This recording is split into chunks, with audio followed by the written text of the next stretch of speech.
ഇന്നൊരു തിങ്കളാഴ്ചയാണ് കേട്ടോ. എല്ലാ തിങ്കളാഴ്ചകളും ഒരുപോലെയല്ല, പക്ഷേ ഇന്ന് ഞാൻ കുറച്ച് നേരത്തെ എണീറ്റിട്ടുണ്ട് കേട്ടോ.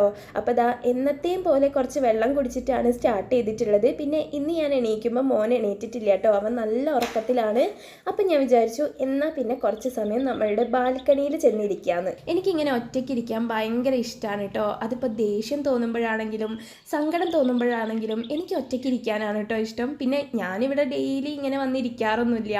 വല്ലപ്പോഴും ഇതുപോലെ മോൻ ഉറങ്ങുന്ന സമയത്ത് ഞാൻ നേരത്തെ എണീക്കുന്ന ദിവസങ്ങളിൽ മാത്രമേ ഇങ്ങനെ വന്നിരിക്കാനുള്ളൊരു സമയം എനിക്ക് കിട്ടാറുള്ളൂ. പിന്നെ ഇതാ ഇവിടെ നോക്കിയപ്പോൾ ഫുള്ള് പൊടി പിടിച്ച് കിടക്കുകയാണ് കേട്ടോ. അപ്പോൾ അതൊക്കെ ഒന്ന് ക്ലീൻ ചെയ്യാമെന്ന് വിചാരിച്ച് ഇവിടെ ഡെയിലി തുടച്ചാലും നന്നായിട്ട് പൊടി ഉണ്ടാവും കേട്ടോ. കാരണം വീട് റോഡ് സൈഡാണ്, അതും ഫറൂഖിൻ്റെ മെഡിക്കൽ കോളേജിലേക്ക് പോകുന്ന ബസ് റൂട്ടാണ് കേട്ടോ. അപ്പോൾ തന്നെ നിങ്ങൾക്ക് ഊഹിക്കാമല്ലോ, നന്നായിട്ട് പൊടിയും പുകയും ഒക്കെ നിറഞ്ഞിട്ട് ഒരു കറുത്ത കളറിലുള്ള പൊടിയാണ് കേട്ടോ ഉണ്ടാവുക. അത് നമ്മളൊരു 2-3 തവണയൊക്കെ തുടച്ചാലേ നന്നായിട്ട് ക്ലീൻ ആവുള്ളൂ.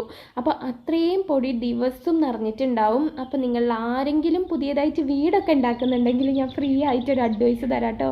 ഒരിക്കലും റോഡ് സൈഡ് പോയിട്ട് വീടുണ്ടാക്കരുത്. ബാക്കി എല്ലാ കാര്യത്തിലും നമുക്ക് നല്ല സൗകര്യമായിരിക്കും കേട്ടോ, പക്ഷേ ഈ ഒരു പൊടി അത് നമ്മൾ ക്ലീൻ ചെയ്ത് മാനം കെടും.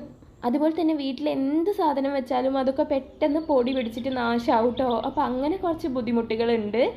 പിന്നെ ഇതിപ്പം ഞാൻ ഒരാഴ്ചയായിട്ട് അഖിലേൻ്റെ വീട്ടിലായിരുന്നു കേട്ടോ. അപ്പോൾ ഒരാഴ്ച അഖിലേൻ്റെ വീട്ടിൽ നിന്നിട്ട് ഇങ്ങോട്ട് വന്നപ്പോൾ ഉള്ള അവസ്ഥയാണ് നിങ്ങൾ ഈ കാണുന്നത്. അത്രയും പൊടി നിറഞ്ഞിട്ടുണ്ട്. അതും ഞാനൊരു 3 തവണയൊക്കെ തുടച്ചേരെയാണ് കേട്ടോ ഇത് ശരിക്കൊന്ന് ക്ലീൻ ആയിട്ടുള്ളത്. അപ്പോൾ ഫുള്ളൊന്ന് നനച്ച് തുടച്ച് ക്ലീൻ ചെയ്തിട്ടിട്ടുണ്ട്. ഇനി അടുത്തത് നമുക്ക് ഈ ചെടികളൊക്കെ ഒന്ന് കെയർ ചെയ്യാം. ഞാനിവിടെ അധികം നമ്മൾ കെയർ ചെയ്യേണ്ടാത്ത ടൈപ്പ് ചെടികളൊക്കെയാണ് കേട്ടോ വെച്ചിട്ടുള്ളത്. ഇത് അഡീനിയം, അധികം നമ്മൾ കെയർ ചെയ്യണ്ടല്ലോ, അധികം വെള്ളം ഒഴിക്കണ്ട, അതുപോലെ തന്നെ ഇതിനെ വളം ചെയ്യണ്ട, അങ്ങനത്തെ കാര്യങ്ങളൊന്നും ചെയ്തു കൊടുക്കണ്ടല്ലോ. പിന്നെ ഈ ചെടികളൊന്നും ഞാൻ വാങ്ങിച്ചതല്ല കേട്ടോ, ഇത് കുട്ടേട്ടൻ തന്നതാണ്, വീടിൻ്റെ അടുത്ത് തന്നെയുള്ള.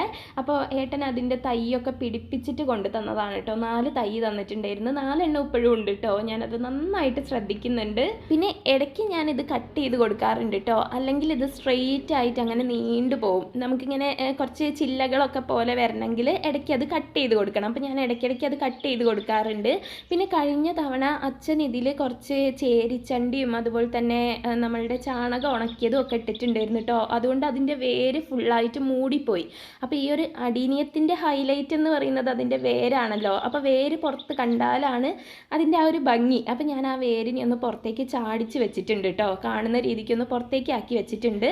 പിന്നെ ഇതിൻ്റെ ചട്ടിയും ഇലകളും ഒക്കെ പൊടി പിടിച്ച് കിടക്കുകയാണ് കേട്ടോ. അപ്പോൾ ചട്ടിയൊക്കെ ഞാനൊന്ന് നന്നായിട്ട് തുടച്ച് വൃത്തിയാക്കുന്നുണ്ട്. അതുപോലെ തന്നെ ഇതിൻ്റെ മുകളിൽ കൂടെ വെള്ളം ഒഴിച്ചിട്ട് ഇലയുടെ മുകളിലൊക്കെ ഉള്ള പൊടിയൊക്കെ ഒന്ന് കളഞ്ഞിട്ടുണ്ട്.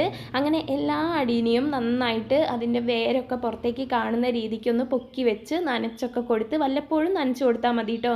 ഇത് അധികം എന്താ പറയുക, നമ്മളുടെ മരുഭൂമിയിലൊക്കെ ഉണ്ടാവുന്ന ചെടിയാണ്, അതുകൊണ്ട് എപ്പോഴും നമ്മൾ നനയ്ക്കേണ്ട ആവശ്യമില്ല. നന്നായിട്ട് വെയിൽ കിട്ടുന്ന സ്ഥലത്ത് അധികം നനയ്ക്കാണ്ട് വെച്ചാൽ മതി. അതുകൊണ്ട് ബാൽക്കണിയിൽ കുറേ ആയിട്ട് ഇതിങ്ങനെ ഇരിക്കുന്നുണ്ട് കേട്ടോ, നമ്മൾ അധികം കെയർ ചെയ്യേണ്ട ആവശ്യമൊന്നുമില്ല. അപ്പോൾ അതൊക്കെ ഒന്ന് തുടച്ച് വൃത്തിയാക്കി നനച്ചൊക്കെ കൊടുത്ത് സെറ്റാക്കി വെച്ചിട്ടുണ്ട്. പിന്നെ ഇതാ ഈ ഒരു സ്നേക്ക് പ്ലാന്റ് ഉണ്ടല്ലോ, എൻ്റെ അധിക ഹോൾ വീഡിയോസിൻ്റെ ബാക്ക്ഗ്രൗണ്ടിൽ നിങ്ങൾ കണ്ടിട്ടുണ്ടാവും, വലിയൊരു സ്റ്റാൻഡിൽ കയറ്റി വെച്ചിട്ടുള്ളത്.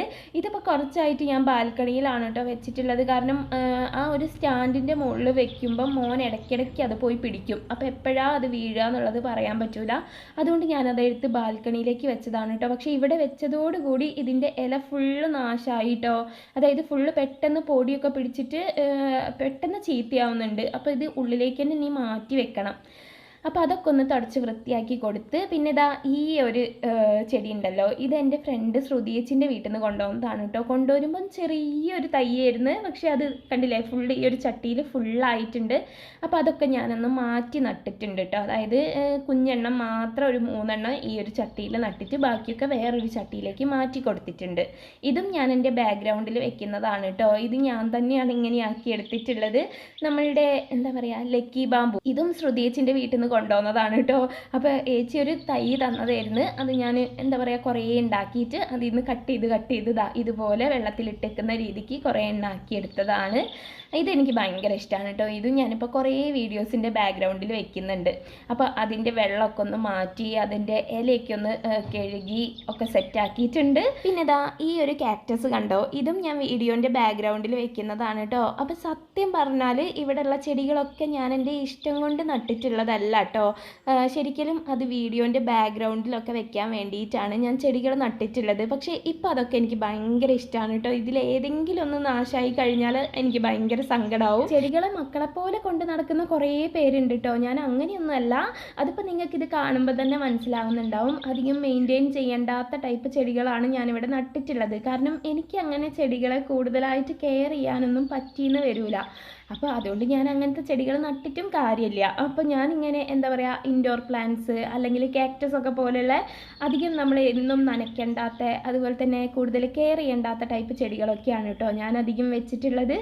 അപ്പോൾ ഇതാ പണിയൊക്കെ കഴിഞ്ഞ് മോനെ പോയി നോക്കിയപ്പോൾ അവൻ നല്ല ഉറക്കത്തിൽ തന്നെയാണ് കേട്ടോ. അപ്പോൾ ഞാൻ വിചാരിച്ചു എന്നാൽ പിന്നെ കുറച്ചും കൂടി സമയമുണ്ടല്ലോ, നമുക്ക് തലയിൽ കുറച്ച് ഓയിലൊക്കെ വെക്കാതെ. ഇതും വല്ലപ്പോഴും മാത്രമേ എനിക്കിങ്ങനെയുള്ളൊരു സമയം കിട്ടുന്നുള്ളൂ കേട്ടോ, ഓയിലൊക്കെ വെച്ച് ഒന്ന് മസാജ് ചെയ്തിട്ടൊക്കെ ഇരിക്കാനുള്ള. പിന്നെ കഴിഞ്ഞ ഷോർട്സിൽ ഞാൻ തലയിൽ ഓയിൽ വെക്കുന്ന വീഡിയോ കാണിച്ചപ്പം ഒരു കമൻറ്റ് വന്നിട്ടുണ്ടായിരുന്നു, ഏത് ഓയിലാണ് യൂസ് ചെയ്യുന്നതെന്ന് ചോദിച്ചിട്ട്. അത് ചിലപ്പോൾ ഞാൻ ഈ ഒരു പിക്കർ വെച്ചിട്ട് ഓയിൽ അപ്ലൈ ചെയ്യുന്നത് കണ്ടിട്ടായിരിക്കും. ഇത് നമ്മൾ വീട്ടിൽ തന്നെ പ്രിപ്പയർ ചെയ്യുന്ന റോസ്മേരി ഓയിലാണ് കേട്ടോ. അതായത് നമ്മളുടെ കയ്യിലുള്ള ഇതുപോലെ പിക്കർ ഡ്രോപ്പർ വരുന്ന ബോട്ടിലുണ്ടാവുമല്ലോ, നമ്മളിപ്പോൾ കുട്ടികൾക്കൊക്കെ മരുന്നൊക്കെ വാങ്ങിക്കുന്ന ബോട്ടിലുണ്ടെങ്കിൽ അതെടുത്ത് നന്നായിട്ട് ക്ലീൻ ചെയ്ത് വെക്കുക. എന്നിട്ട് അതിൽ ഏതെങ്കിലും ഒരു ഓയിൽ എടുക്കുക. നിങ്ങൾ തലയിൽ യൂസ് ചെയ്യുന്ന ഏത് ഓയിൽ വേണമെങ്കിലും എടുക്കുക. അതായത് അതൊരു കാരിയർ ഓയിലായിട്ട്, ഞാനിപ്പോൾ കോക്കനട്ട് ഓയിലാണ് എടുത്തിട്ടുള്ളത്. നിങ്ങൾക്ക് വേണമെങ്കിൽ ആൽമണ്ട് ഓയിലോ അല്ലെങ്കിൽ വെർജിൻ കോക്കനട്ട് ഓയിലോ എന്ത് വേണമെങ്കിലും എടുക്കുക. കാസ്റ്റർ ഓയിലൊന്നും എടുക്കണ്ട കേട്ടോ, അത് കുറച്ച് കട്ടി കൂടുതലുള്ള ഓയിലല്ലേ, അത് എടുത്താൽ ശരിയാവില്ല. അപ്പോൾ ഇതുപോലുള്ള ലൈറ്റ് വെയിറ്റ് ആയിട്ടുള്ള ഏതെങ്കിലും ഒരു കാരിയർ ഓയിൽ എടുക്കുക. അതിലേക്ക് ഒരു കുറച്ച് drop rosemary essential oil add ചെയ്ത് കൊടുക്കുക. ഞാനിവിടെ ഇപ്പോൾ സോൾഫ്ലവറിൻ്റെ എസെൻഷ്യൽ ഓയിലാണ് എടുത്തിട്ടുള്ളത്. നമ്മളുടെ ഗുഡ് വൈബ്സിൻ്റെ ഒക്കെ എസെൻഷ്യൽ ഓയിൽ കിട്ടും കേട്ടോ, എല്ലാം നല്ലതാണ്.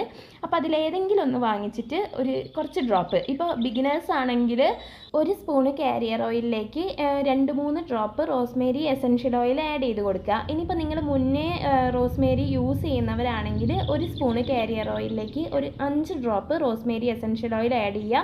എന്നിട്ട് അത് നന്നായിട്ട് മിക്സ് ചെയ്ത് വെക്കുക കേട്ടോ. നമ്മൾ ഒരാഴ്ചത്തേക്കൊക്കെ ഉള്ളത് ഒരുമിച്ച് മിക്സ് ചെയ്ത് വെച്ചാൽ മതി, കുറേ ഉണ്ടാക്കി വെക്കേണ്ട ആവശ്യമില്ല കേട്ടോ. എന്നിട്ട് നന്നായിട്ട് നമ്മളുടെ സ്കാൽപ്പിലും ഹെയറിലും ഒക്കെ അപ്ലൈ ചെയ്തിട്ട് ഒരു 10 മിനിറ്റ് മസാജ് കൊടുക്കുക. പിന്നെ ഒരു 10 മിനിറ്റ് വെയിറ്റ് ചെയ്തതിന് ശേഷം അത് വാഷ് ചെയ്ത് കളഞ്ഞാൽ മതി കേട്ടോ. അപ്പോൾ ഇതിൻ്റെ ഒരു ഡീറ്റെയിൽഡ് ആയിട്ടുള്ള വീഡിയോ ഞാൻ ഇട്ടിട്ടുണ്ട്, അത് കണ്ടിട്ടില്ലെങ്കിൽ എന്തായാലും ഒന്ന് കണ്ടു നോക്കുക കേട്ടോ. ഇതെങ്ങനെയൊക്കെയാണ് യൂസ് ചെയ്യേണ്ടത്, യൂസ് ചെയ്യുമ്പം ശ്രദ്ധിക്കേണ്ട കാര്യങ്ങൾ എന്തൊക്കെയാണ്, ചെയ്യേണ്ടാത്ത മിസ്റ്റേക്കുകൾ എന്തൊക്കെയാണ്, അങ്ങനെയുള്ള എല്ലാ കാര്യങ്ങളും ഡീറ്റെയിൽഡ് ആയിട്ട് പറഞ്ഞിട്ടുണ്ട്. അപ്പോൾ അതും കൂടി ഒന്ന് കണ്ടു നോക്കുക കേട്ടോ. അപ്പോൾ ആ ഒരു വെയിറ്റ് ചെയ്യുന്ന സമയത്ത് ഞാൻ വിചാരിച്ചു ബ്രേക്ക്ഫാസ്റ്റ് കഴിക്കാമെന്ന്. അങ്ങനെ താഴെ പോയി നോക്കിയപ്പോൾ ഇന്ന് ദോശയാണ് കേട്ടോ. അപ്പോൾ നെയ്യൊക്കെ ഒഴിച്ച് ക്രിസ്പിയാക്കി 2 ദോശ എടുത്തിട്ടുണ്ട്. അതിൻ്റെ കൂടെ നല്ല അടിപൊളി ഒരു സാമ്പാറും കടുപ്പത്തിലൊരു ചായയും എടുത്തിട്ടുണ്ട് കേട്ടോ. അപ്പോഴത്തേക്ക് ഇതാ മോനും എണീറ്റ്. അപ്പോൾ ഇനി ചായ കുടിച്ച് കുളിച്ച് പിന്നെ അവൻ്റെ പിന്നാലെ തന്നെ ആയിരിക്കും കേട്ടോ. അപ്പോൾ ഇന്നത്തെ വീഡിയോ നിങ്ങൾക്ക് ഇഷ്ടമായിട്ടുണ്ടെങ്കിൽ ഒന്ന് ലൈക്ക് ചെയ്യാം. നമുക്കിനി അടുത്ത വീഡിയോയിൽ കാണാം കേട്ടോ. ടാറ്റാ.